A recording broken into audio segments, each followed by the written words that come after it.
অসম সরকার কর্তৃক আজ সুধাকণ্ঠ ভূপেন হাজারিকার তিরোধান দিবস উদযাপন করা হলো।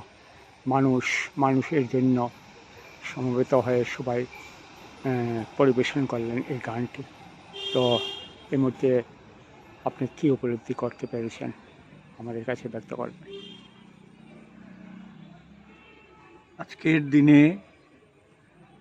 আসাম সরকার কর্তৃক ডিএসএ মাঠে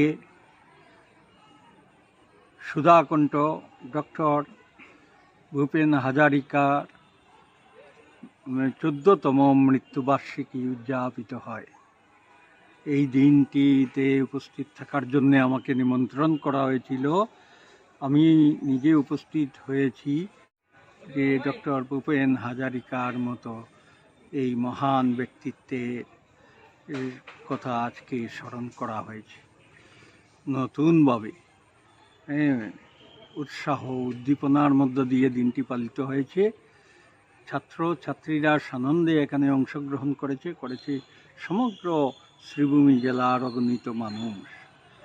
তো এই দিনটি আমি বিশেষভাবে উদযাপনের জন্য জেলা প্রশাসনকে অভিনন্দন জানাই, কৃতজ্ঞতা জানাই, আসাম সরকারকে অভিনন্দন জানাই এই মহতী অনুষ্ঠানের জন্যে, আয়োজন করার জন্যে।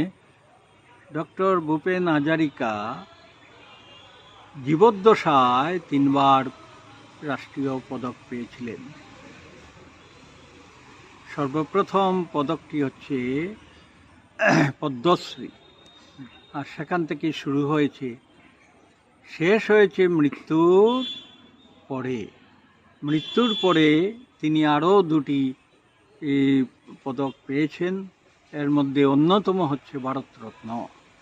তো এই ধরনের এক মহান ব্যক্তিত্ব, যিনি মানব দরদী, রাষ্ট্রবাদী পুরুষ, তাকে আজকে আমরা স্মরণ করতে উপনীত হয়েছি। এর চেয়ে বড় গর্বের আর কিছু হতে পারে না।